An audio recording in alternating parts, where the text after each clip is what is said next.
Hola, y una muy cálida bienvenida a nuestra exploración de hoy. Hola, ¿qué tal? Hoy es jueves 26 de febrero de 2026 y tenemos por delante un viaje intelectual que es, vamos, absolutamente fascinante. Sin duda. En este análisis a fondo, nuestra misión de hoy es descifrar una serie de secretos que a veces son puramente matemáticos, a veces profundamente históricos e incluso geográficos. Sí, de todo un poco. Exacto. Secretos que dictan algo en lo que, a ver, rara vez nos detenemos a pensar, pero que moldean la realidad de cualquier persona a diario.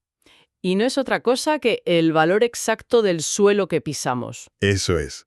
Para lograrlo, hemos reunido una pila de material realmente denso. Concretamente, contamos con 3 estudios académicos bastante complejos que nos van a servir de brújula hoy. Son fundamentales, sí. Por un lado, tenemos una investigación liderada por Sugito en el año 2023 que disecciona la inmensa ciudad de Bandung, en Indonesia. Ajá. Y por otro lado, tenemos 2 trabajos interesantísimos de Radoslaw Selmer, publicados en 2014 y 2020, que se adentran en la creación de mapas de valor del suelo usando métodos geostadísticos en la ciudad de Olsztyn, en Polonia. Así es. Tenemos entre manos un material de primera línea para el análisis de hoy. Totalmente.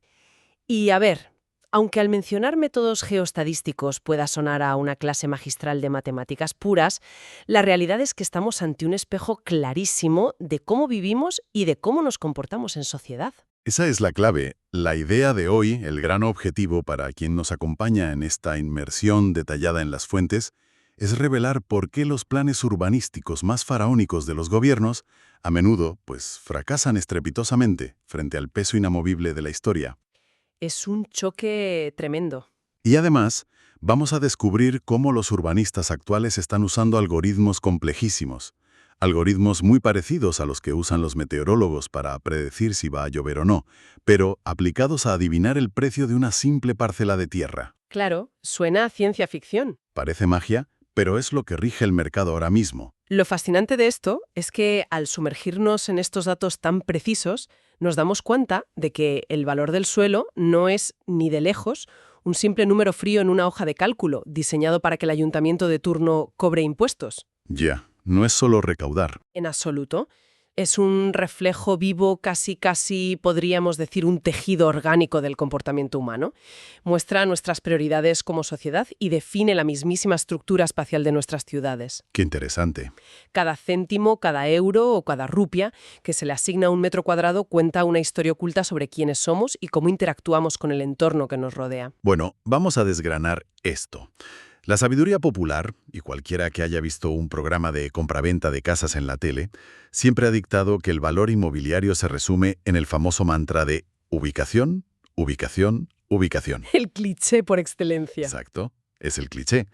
Pero los documentos que estamos revisando demuestran que tasar una porción de ciudad es muchísimo más enrevesado que simplemente señalar con el dedo un punto céntrico en un mapa. Desde luego. Los estudios de Polonia, por ejemplo, hablan todo el rato de métodos geoestadísticos. Y claro, para alguien que no se dedique a la matemática aplicada, ¿cómo podríamos traducir esto a un lenguaje de andar por casa, sin caer en una avalancha de jerga técnica? Pues, a ver, es una distinción fundamental. La estadística tradicional, que todos conocemos, haría algo muy básico. Cogería el precio de 100 casas en una ciudad, las sumaría, las dividiría entre 100 y nos daría un precio medio. Fin de la historia. Vale, lo de toda la vida. Exacto. La geoestadística, sin embargo, parte de una premisa distinta. Entiende que el espacio físico importa muchísimo. Ajá. Reconoce una ley no escrita que dice que las cosas que están más cerca unas de otras tienden a parecerse más que las que están muy separadas. Tiene sentido. O sea, en lugar de tratar cada parcela de tierra como si fuera una isla desierta y atislada, estos métodos analizan la influencia brutal que ejerce todo el entorno continuo sobre ese pedazo de tierra en concreto. O sea, para visualizarlo mejor. Es como si al crear estos mapas de valor, en lugar de mirar una simple fotografía plana de un plano del catastro, los investigadores estuvieran haciendo una especie de ecografía en 3D a toda la ciudad. Esa es la idea. Una ecografía donde no te quedas en la superficie de las calles, sino que penetras en las capas ocultas. Ves la red de tuberías, la forma geométrica de las parcelas individuales y hasta cómo interactúa de forma casi invisible el uso que se le da a cada zona. Me parece una imagen mental muy acertada. Y para realizar esa ecografía en 3D, los investigadores utilizan herramientas matemáticas bastante punteras. En los textos se detallan cosas como el uso del Kriging ordinario y los semivariogramas. Madre mía, suenan a piezas de un motor aeroespacial. Sí, sí que lo parece. Pero para entenderlo de forma sencilla, imaginemos tirar una piedra a un estanque. Vale. Un semivariograma, en esencia, es una herramienta matemática que mide cómo las olas son muy parecidas y fuertes cerca de donde cayó la piedra, pero se van distorsionando, debilitando y cambiando a medida que se alejan hacia la orilla. Ah, qué buen ejemplo. En este caso, en lugar de medir el agua del estanque, estamos midiendo cómo la influencia del valor o de la riqueza se propaga por las calles. Esa analogía del estanque lo aclara muchísimo. Y en el caso de la ciudad indonesia de Bandung, que mencionábamos al principio, probaron varios de estos modelos matemáticos. Correcto. En Bandung probaron varios enfoques y descubrieron que el modelo llamado estable era el que mejor leía la realidad de la calle. El modelo estable. Eso es. Este modelo se ajustaba como un guante a distribuciones de valor del suelo que mostraban un crecimiento exponencial rápido, pero que de repente se ralentiza tras alcanzar una especie de fase de saturación. Como si estuviéramos hablando de una esponja. Un crecimiento exponencial que llega a un tope como si la ciudad no pudiera absorber ni un solo euro más de valor en esa zona concreta por mucho que se invierta. Exactamente. Y el por qué importa todo este andamiaje matemático es lo que verdaderamente cambia las reglas del juego. ¿Por qué? Porque los modelos demuestran que el valor del suelo no respeta las líneas imaginarias. La riqueza no entiende de fronteras administrativas formales, esos límites invisibles que los políticos o los ayuntamientos dibujan con rotulador en los mapas oficiales. Claro. Según los datos que arrojan estos métodos, el valor del suelo fluye de una zona a otra de manera absolutamente continua. Se comporta exactamente igual que fluye el agua subterránea bajo nuestros pies o de la misma forma en que se dispersa la contaminación en el aire. Wow. La riqueza permea el espacio sin detenerse a pedir pasaporte cuando cruza de un barrio al barrio de al lado. Es una idea muy evocadora. El valor fluyendo como agua subterránea. Y para ver cómo se aterriza esta teoría en la vida real, nuestro primer gran caso de estudio nos lleva de cabeza a Europa. Sí, a Polonia. Concretamente a Olsztyn, que es una ciudad de unos 200.000 habitantes en el noreste de Polonia, una zona muy conocida por estar rodeada de lagos y grandes bosques. Un entorno precioso. El estudio del profesor Zellmer analizó cerca de 400 transacciones reales de terrenos que tuvieron lugar entre 2009 y 2011, de las cuales casi 300 eran parcelas residenciales, y no se dejaron ni un solo detalle sin medir. Así es, midieron cada variable imaginable, pero se encontraron con un problema grave. ¿Cómo comparas parcelas que son totalmente distintas entre sí en el mundo real? Claro, ninguna parcela es idéntica a otra. Exacto. Entonces, para no falsear los datos, los investigadores hicieron algo metodológicamente brillante. Se inventaron de forma puramente matemática la parcela perfecta. En el estudio la denominan la capa de referencia o la propiedad representativa. Vamos, que básicamente construyeron una utopía inmobiliaria jugando a los Sims, para usarla como regla de medir, para no mezclar churras con merinas a la hora de comparar. Es una forma muy gráfica de verlo, pero sí crearon un estándar de oro teórico para poder comparar en absoluta igualdad de condiciones. ¿Y cómo era esa parcela perfecta? Pues esta parcela base perfecta era un terreno de exactamente 800 metros cuadrados destinado a vivienda de baja densidad, de propiedad totalmente privada y equipada con toda la infraestructura que cualquiera desearía. Agua, luz. Acceso directo a red de agua, luz, gas y alcantarillado. Por si fuera poco, tenía que poseer una forma geométrica atractiva, regular, fácil de construir. El sueño de cualquier arquitecto. Totalmente. Una vez que el algoritmo establecía el precio base de esta parcela idílica, cualquier otro terreno real de la ciudad, con todos sus defectos, cuestas y virtudes, se medía en estricta comparación con ella. O sea, si a un terreno le faltaba el alcantarillado o tenía forma de triángulo estrecho, el modelo iba restando valor a partir de esa base perfecta. Justo así. Y aquí es donde se pone realmente interesante. Porque para hacer esas restas o sumas de valor con precisión quirúrgica, aplicaron algo llamado modelos GLSN, o mínimos cuadrados generalizados, que entiendo que es otra herramienta matemática compleja, ¿verdad? Sí, Pero para no enredarnos en la formulación matemática, pensemos en los modelos GLSN como un colador o un filtro muy sofisticado. Lo que hace es aislar el ruido estadístico. Un filtro. Imagina que quieres saber cuánto sube el precio de una parcela solo por tener luz eléctrica. Sí. Pero claro, esa parcela también está cerca del centro, tiene buenas vistas y el suelo es firme. El GLSN filtra todas esas otras variables para dejarte ver el impacto real, puro y duro, de una sola característica concreta, aislando el resto. Vale, aclarado el filtro. Pues al pasar los datos reales por ese filtro, extrajeron los porcentajes exactos de cómo el uso del suelo afecta al valor. Y las cifras son de las que hacen arquear una ceja. Bastante sorprendentes. Por ejemplo, en comparación con esa parcela residencial ideal de los Sims, ¿cuánto más valía el suelo destinado a uso comercial? Los datos arrojaron que el suelo comercial vale casi un 88,79% más, prácticamente el doble. Una barbaridad. Y supongo que en el otro extremo de la balanza, la industria y la agricultura caen en picado. Totalmente. El suelo industrial vale un 32,85% menos respecto a nuestro estándar de oro. Y el suelo agrícola, como es lógico dentro de un entorno urbano donde lo que prima es construir, se desploma por completo, valiendo un 86,58% menos. Todo eso entra dentro de lo predecible, al fin y al cabo. Sí, hasta ahí sí. Pero espera un momento, porque leyendo el estudio hay un dato sobre los parques y las zonas verdes que me cuesta muchísimo creer. Sé por dónde vas. Me vas a tener que explicar esto, porque el estudio afirma que estar catalogado como zona verde o parque reduce el valor comercial directo del suelo en un 70,51%. Sí. Pero vamos a ver, esto va en contra de todo lo que nos venden las agencias inmobiliarias. ¿Me estás diciendo que un parque hermoso hunde el valor del suelo en más de un 70%? Entiendo perfectamente la confusión, porque es un dato muy contraintuitivo a primera vista y requiere matización. Ya te digo. Rompe los esquemas porque solemos asociar los parques con un alto nivel de vida, lo cual es innegable a nivel social.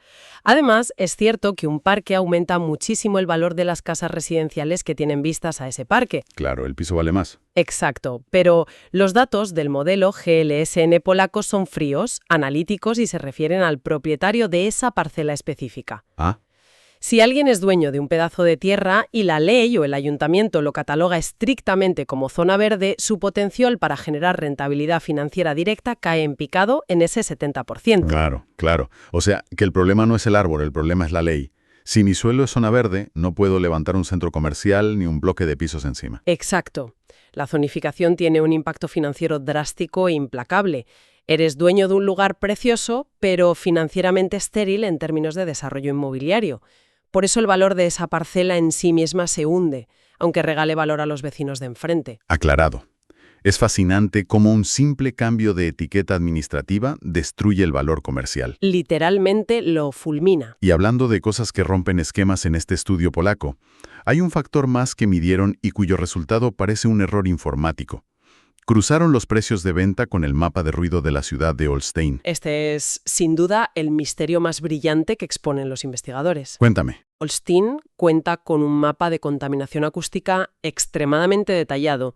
La lógica humana y cualquier manual básico de tasación dictarían que las parcelas expuestas a los niveles máximos de ruido deberían ser, por fuerza, significativamente más baratas. Evidentemente. Nadie en su sano juicio quiere vivir pegado a un cruce ensordecedor o a una vía de tren. Pues aplicaron otra herramienta estadística llamada análisis de varianza. Que supongo que es otro filtro matemático para ver si una cosa causa la otra directamente. Efectivamente, es una prueba para ver si las diferencias de precios son reales o pura casualidad. Pues bien, el análisis reveló que los niveles máximos de ruido no mostraron ninguna correlación estadísticamente significativa con los precios de las propiedades. O sea que sobre el papel a los compradores parecía importarles un bledo el ruido atronador a la hora de soltar el dinero. Así de rotundo. Y esto es oro puro para la sociología urbana, porque nos invita a pensar críticamente sobre nuestras prioridades. Es que es increíble. Nos hace preguntarnos cómo se valora realmente la tranquilidad. Lo que el modelo nos dice es que quizás un terreno ruidoso está situado en un nodo de transporte tan conveniente o tan asombrosamente cerca del centro de la ciudad que el comprador está más que dispuesto a sacrificar el silencio absoluto a cambio de accesibilidad o estatus social. Vale, el ruido molesta, pero ¿compensa? El ruido es una molestia, desde luego, pero el modelo geoestadístico demostró que esa molestia no tuvo el peso suficiente para mover la aguja del precio frente a otros factores más deseados. Bueno, hemos visto cómo se comporta el valor del suelo en una ciudad europea muy controlada, estructurada y predecible. Pero ¿qué pasa con estas leyes matemáticas implacables cuando las aplicamos al caos absoluto y la presión demográfica desbordante de una macrourbe asiática? Es un escenario completamente distinto. Eso nos obliga a hacer un cambio de continente radical y viajar a Bandung, en Indonesia. Hablamos de una metrópolis de más de 2,5 millones de personas. Enorme. Es capital provincial y geográficamente es un entorno muy particular, porque es una inmensa cuenca rodeada de montañas volcánicas. El estudio indonesio de Sugito recopiló meticulosamente 50 precios de terrenos vacíos y 95 precios de edificios mediante un muestreo intencional por toda esta enorme extensión. Y el contraste con la pequeña y ordenada ciudad polaca es espectacular. Pero lo asombroso es que los principios geoestadísticos subyacentes siguen funcionando. En Bandung, los investigadores querían mapear cómo se distribuía la riqueza en una ciudad que intenta desesperadamente crear múltiples polos de desarrollo para aliviar la congestión. Y el hallazgo principal es una bofetada de realidad que nos lleva directamente al peso aplastante de la historia. Concretamente, al centro geográfico y cultural, la mítica plaza de la ciudad conocida como Alun Alun. Si conectamos esto con el panorama general de cómo evolucionan las ciudades a lo largo de los siglos, el caso de Alun Alun es una lección magistral. Al aplicar la técnica de interpolación Kriging, esa de la piedra en el estanque, Sí. pues los mapas se iluminaron en rojo vivo justo ahí. Demostraron que esta zona sigue concentrando los valores de suelo más altos de toda la inmensa metrópolis. Pero lo verdaderamente apabullante es que este lugar exacto lleva siendo el centro neurálgico del crecimiento desde la época de las Indias Orientales neerlandesas, allá por el año 1810. Más de 200 años dictando el valor de la ciudad. Así es, más de 2 siglos de dominio absoluto sobre el mercado inmobiliario. Su inercia histórica es como un transatlántico imposible de frenar. ¡Qué barbaridad! Esto se combina hoy en día con la concentración del turismo cultural, el pequeño comercio tradicional y las grandes sedes gubernamentales. Todo ese ecosistema humano y económico, forjado lentamente a lo largo de 200 años, ha anclado el valor del suelo de una forma tan profunda que casi ningún plan urbanístico moderno de despacho puede replicar. Y vaya si intentaron replicarlo desde los despachos. El estudio expone un contraste que roza lo dramático. Mientras la vieja plaza de Alun Alun sigue reinando sin esfuerzo, los investigadores analizaron el supuesto nuevo centro de crecimiento. El proyecto de GDB Galle. Exacto, un proyecto impulsado fervientemente por el gobierno en la zona de GDB Galle, al este de la ciudad. El contraste es de película. Según los rimbombantes planes urbanísticos oficiales proyectados para el periodo 2011-2031, GDB Galle debía ser la nueva joya de la corona. Sobre el papel lo tenía todo. Construyeron infraestructuras masivas de transporte e incluso plantaron allí un estadio de renombre internacional, el famoso Gelora Bandung Lautan Api. Parecía una apuesta segura. Sin embargo, cuando los algoritmos escanearon los precios reales de la calle, los valores del suelo apenas habían parpadeado. No aumentaron de forma significativa. Nada de nada. De hecho, a día de hoy, el paisaje de esa zona supuestamente puntera sigue estando dominado en gran parte por enormes campos de arroz vegetados. Es un baño de realidad. Y aquí es vital analizar el porqué de este estancamiento, ciñémonos estrictamente a los hallazgos empíricos del estudio. ¿Por qué fracasó? Los investigadores señalan razones muy pragmáticas que hacen cortocircuitar los grandes planes.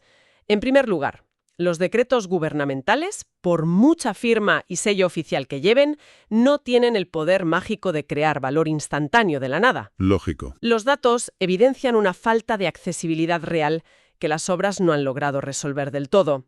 Además, los textos apuntan a un problema estructural de incertidumbre política. En esa región, las directrices de ordenación territorial tienden a dar bandazos cada 5 o 10 años. Claro, y eso asusta el dinero. Evidentemente. Esto ahuyenta inmediatamente al gran capital privado, que busca inversiones a largo plazo con marcos legales estables. Si a esto le sumamos cierto estigma social que aún arrastra la periferia, se retrasa enormemente ese crecimiento orgánico que el centro histórico sí posee. Es que el centro lleva 2 siglos ahí. Exacto. La lección fría y objetiva que arrojan los datos de Bandung es que la inercia de la historia y las realidades socioeconómicas del día a día superan con creces a la planificación artificial. Plantar un estadio multimillonario en medio de la nada no basta para alterar el comportamiento de 2,5 millones de personas. Es una cura de humildad antológica para el urbanismo moderno. Pero ojo, porque el estudio de Indonesia guarda otra sorpresa interesantísima sobre lo que la sociedad está realmente dispuesta a pagar. Y tiene que ver con el valor incalculable de respirar tranquilo. Esto es buenísimo, sí. Resulta que, mientras ese gran polo de crecimiento oficial oriental fracasaba estrepitosamente en su intento de revalorizar el terreno, los analistas notaron algo extraordinario en las áreas del norte de la ciudad. En distritos como Uyumberung y Cibeuying, los valores del suelo empezaron a subir silenciosamente. Muy silenciosamente. Sin grandes anuncios políticos, hasta alcanzar unas cifras asombrosas de 3 a 4 millones de rupias indonesias por metro. Y todo esto sin necesidad de estadios ni grandes avenidas, sino simplemente por estar ubicados muy cerca de zonas de conservación natural. Es un fenómeno del libre mercado absolutamente fascinante. Ilustra perfectamente cómo fluye ese valor invisible. Sí. Mientras el gobierno intentaba forzar matemáticamente el crecimiento en el este a base de cemento, los desarrolladores inmobiliarios privados, que leen muy bien los deseos de la gente, miraron hacia las faldas de las montañas del norte. Allí capitalizaron algo mucho más intangible, pero que cotiza al alza: los servicios ecosistémicos. Servicios ecosistémicos. En una metrópolis superpoblada y congestionada como Bandung, estar pegado a una zona de conservación forestal significa tener el privilegio de acceder a aire fresco real, disfrutar de paisajes hermosos, tener temperaturas unos grados más amables y, algo crucial, disfrutar de una vida un poco más aislada de los atascos de tráfico perpetuos del centro. Calidad de vida, vaya. Eso es. Ese acceso exclusivo a la naturaleza se monetizó a una velocidad de vértigo. El valor del suelo se disparó de forma orgánica, sin necesidad de que interviniera ninguna macropolítica gubernamental. Entonces, ¿qué significa todo esto? Hemos hablado de ciudades polacas entre bosques, de urbes indonesias en valles volcánicos, de modelos estables, de filtros de mínimos cuadrados y de zonas verdes que hunden o disparan precios según quien las mire. De muchos temas, sí. Pero para cualquier persona que nos escuche ahora mismo mientras va en el tren de camino a la oficina o mientras hace la compra en el supermercado, ¿por qué debería importarle un rábano un concepto tan denso como la regresión geográficamente ponderada o los semivariogramas? Debería importar y mucho, porque en el fondo de todo esto, estos 13 estudios académicos son una auténtica clase magistral sobre la necesidad del pensamiento crítico, en un mundo que nos bombardea constantemente con información plana. Totalmente. Nos enseñan, apoyándose en matemáticas del más alto rigor, que nuestras ciudades no son simples cuadrículas inertes dibujadas en un plano. Son organismos gigantescos, vivos, que respiran, sufren, crecen y evolucionan. Qué bonita forma de verlo. Para cualquiera que en algún momento de su vida planee comprar una casa, iniciar un pequeño negocio, invertir unos ahorros o simplemente que quiera comprender por qué su barrio de toda la vida está cambiando tan rápido, estos estudios demuestran que el valor real rara vez está a la vista. Siempre se esconde en patrones invisibles. Los ríos subterráneos que decías antes. Exactamente. Los datos nos gritan que la inercia cultural y humana de una plaza vieja con 200 años de historia casi siempre será una apuesta muchísimo más segura que la reluciente y espectacular promesa política de un nuevo estadio rodeado, de momento, por arrozales. Y además nos abre los ojos al hecho de que la tecnología ya está aquí, operando en las sombras para desvelar esos patrones. Sin duda. Subraya cómo la fusión de algoritmos avanzados y los sistemas de información geográfica, los famosos GIS, están revolucionando por completo quién y cómo toma las grandes decisiones. Ya no es solo intuición. Para nada. Permiten a planificadores, bancos e inversores ver la ciudad a través de unas gafas especiales, mapas donde desaparecen las fronteras catastrales rígidas y aburridas y donde el valor fluye de manera líquida, continua, adaptándose a la calidad de las tuberías, al uso de la parcela vecina y al peso de la historia. Es, en definitiva, la herramienta definitiva para no dejarse engañar por las simples apariencias de un folleto de ventas. ¡Qué manera tan fantástica de resumirlo! Llegando ya al final de este análisis a fondo, hay que reconocer que la exploración de hoy ha sido intensa y llena de giros que obligan a replantearse muchas cosas. Ha sido un viaje bastante completo. Hemos viajado desde la fría exactitud de los modelos matemáticos y la curiosa disección de esa parcela perfecta tipo Los Sims, en Olsztyn, Polonia, donde descubrimos que el ruido ensordecedor a veces no influye en el comprador, pero que ser declarado parque hunde la rentabilidad directa del propietario. Así es. Y de ahí hemos saltado al sofocante clima de Bandung, en Indonesia, donde hemos presenciado cómo la historia imperial inamovible y el simple deseo de respirar aire puro terminan aplastando las toneladas de hormigón de los modernos planes urbanísticos. Lo cual nos deja un escenario muy estimulante, pero que a la vez plantea una pregunta importante. Dime, Es una reflexión final que no exploran directamente los textos, pero que surge como una urgencia natural al ver la fragilidad de todo lo que hemos manejado hoy.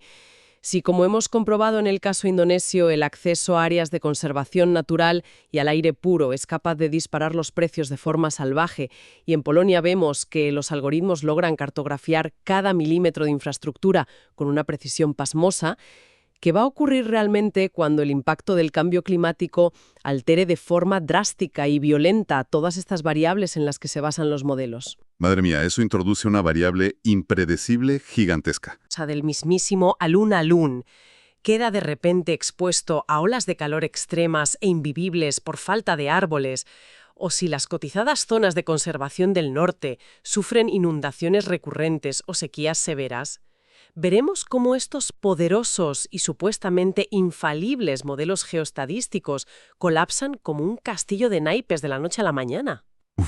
Es muy probable. Podría forzar a la sociedad entera a un redibujo absoluto y radical de lo que consideramos valioso en nuestras ciudades, obligando a las matemáticas, una vez más, a aprender una lección completamente nueva sobre el poder de la naturaleza. Es una idea tremenda, de las que dejan a uno dándole vueltas a la cabeza durante horas y que sin duda cambia la perspectiva del entorno diario. Es muy interesante observar los edificios, las zonas verdes, fijarse en el ruido de los cruces y recordar siempre que bajo el aburrido asfalto hay una corriente eléctrica e invisible de fórmulas matemáticas e historia antigua, tejiendo y dictando en silencio el valor exacto de cada paso que se da. Así es. Ha sido un auténtico lujo compartir esta inversión detallada en las fuentes y desentrañar todo esto. Nos despedimos por hoy, agradeciendo sinceramente a quienes nos escuchan su compañía en este profundo viaje analítico. Hasta la próxima exploración. Hasta la próxima.